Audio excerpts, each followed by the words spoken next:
Think Progress is reporting on an incredible story about the criminal justice system in Louisiana.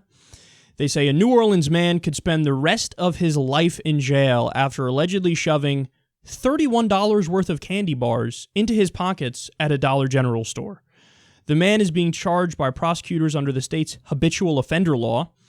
The guy's name who they have is Grimes here. Mr. Grimes has 5 prior convictions for theft. All of Grimes' convictions involve thefts of less than $500. His last conviction was for stealing some socks and trousers. Grimes appeared in court last week and pled not guilty. He faces a potential sentence of 20 years to life.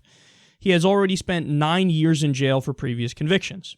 Okay, so why so harsh? Well, they go on and they explain here. Louisiana's habitual offender law has been in place for 30 years.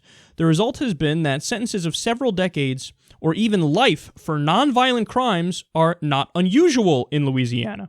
In other states, individuals convicted of similar crimes would have received a much shorter sentence or no jail time at all. Grimes' case is an example of how Louisiana became the world's prison capital.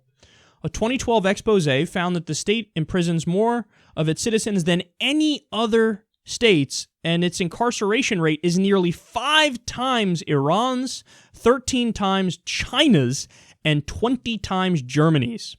A major factor driving Louisiana's massive inmate population is money. Each prisoner costs Louisiana an average of $18,800 per year.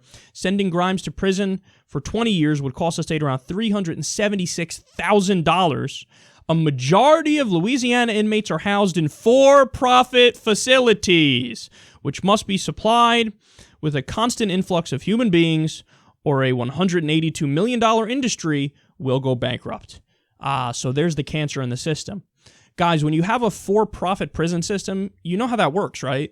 You just incentivized more people to be locked up. Because if it's a for-profit system, they have to make profit. It is private. If you don't make profit, you go bye-bye. So, what happens? Well, in this massively corrupt system we have, the for-profit prison industry, they have lobbyists that go to the politicians, they pay the politicians campaign contributions, and they're doing that expecting something in return. Namely, more laws that can lock people up so that they can lock people up and make more money. And the vicious cycle goes round and round and round and round and round, and next thing you know, Louisiana has way more people locked up than fucking Iran. In the U.S., we have more people locked up than Stalin did in his gulags at their height. And Louisiana is the worst state of all of them.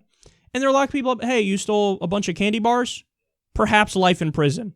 Now, I get it. There were previous things that this guy did of a similar nature. Well, the reason why he's might be in jail for life now is because of these laws, which have been lobbied for by the private prison industry. And it's an open conspiracy. That's the thing, it's not, hey, behind closed doors and they're hiding it in a smoke-filled back room. It's in your face. You see the nature of the system. You see the dynamics. You see what has to happen. And that's where we're at right now. Now, furthermore, I need you to do a comparison here, and this is something Bernie Sanders talks about all the time. Compare this to Wall Street. On Wall Street, we literally had fraud as a business model. At Goldman Sachs, we had fraud as a business model.